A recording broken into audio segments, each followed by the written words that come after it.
Hello, everybody, and welcome back to my channel. I decided to share this journey with you as I have learned that hiding my story and keeping this mask on is the biggest thing that was holding me back. So, welcome to episode 1 of the Unmasking Series. The moment I lost myself. You ever look yourself in the mirror and not recognize the woman that's staring back at you? Like, you know her eyes, but her light, her peace, her joy, just gone. And that was me for longer than I really like to admit. But I didn't just wake up that way. I was groomed by life to be the strong one.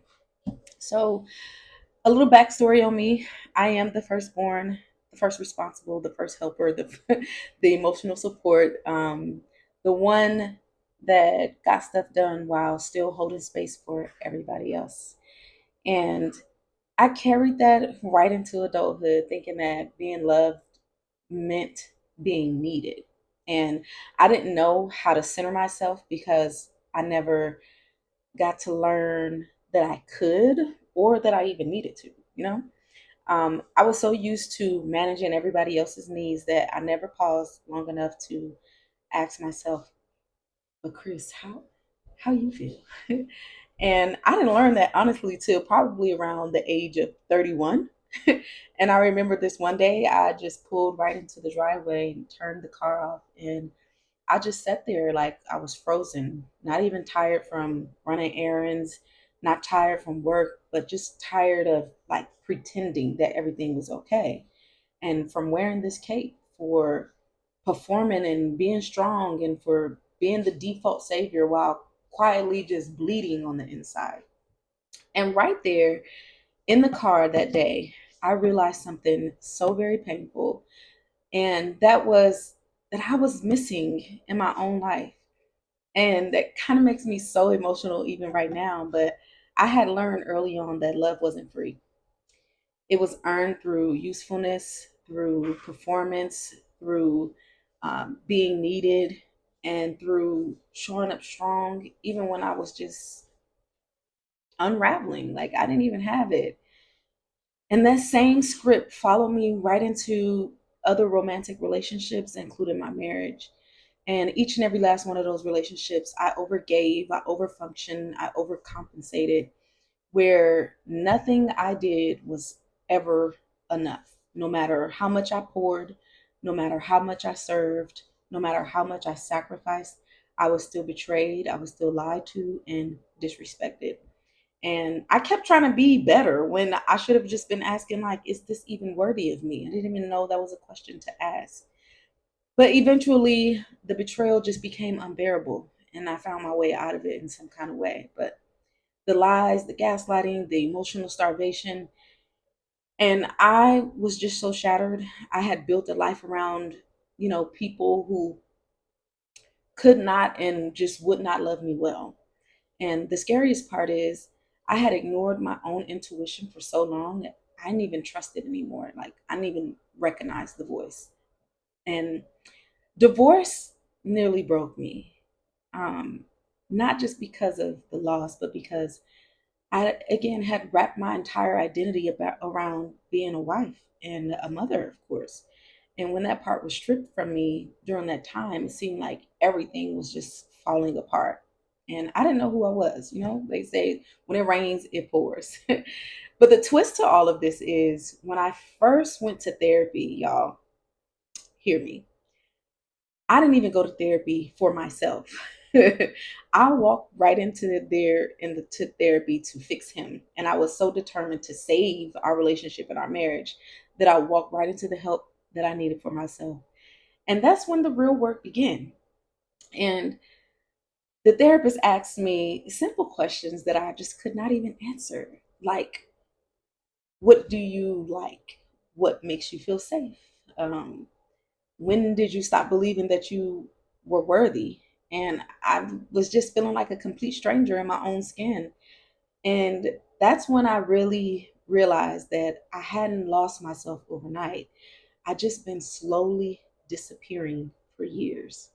And while therapy was saving me, it also started exposing a different kind of pain. And that was my upbringing, my parents. Let me just say this, okay? I love my parents deeply and dearly, and I empathize with them and see them as humans who did the best that they could do with what they had at that time. My childhood was blissful in comparison to other people's stories that I hear about. My upbringing was like a trip to the amusement park every single day in comparison to other people's lives. Now, with that being said, I also realized that there were some things that I needed that I didn't get, things that as a child I didn't know I needed, and as an adult and going through this healing stage, yes, I realized there were some things that I didn't get, and they were the first people to blame. I'm sure it's not on purpose; they didn't hurt me on purpose, but that doesn't take away from the scars, right? My relationship with my parents at that time had changed dramatically.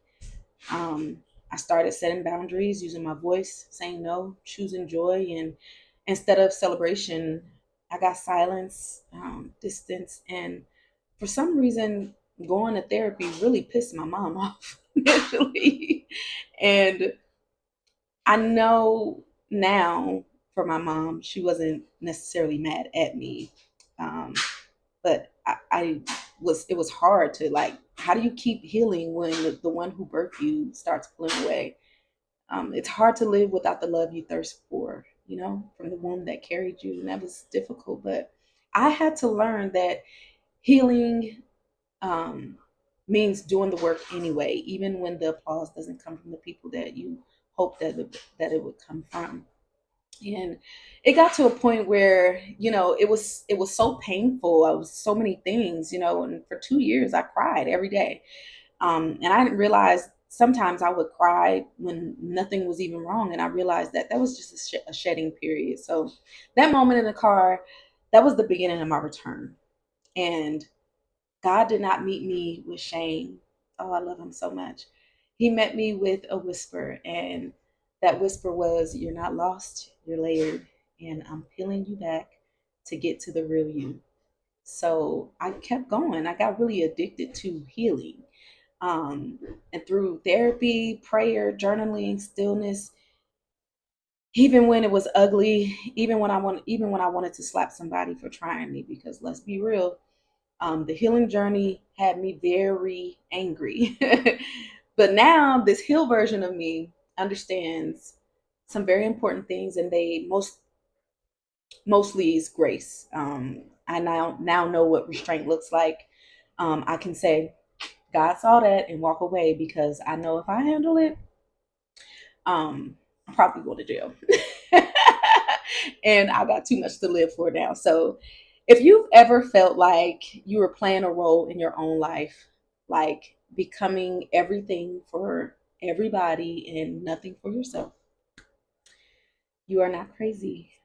You are not broken, or maybe you are broken, um, but you are waking up, and the real you is not lost. She's just layered, but she's in there, and she's so worth this journey back. This series is for the woman or the man, who's tired of pretending, tired of performing, tired of fixing and fading and carrying the weight of everyone else's joy while we suffer. Here we are unmasking, we are unfolding, and we are coming home. See you in the next episode.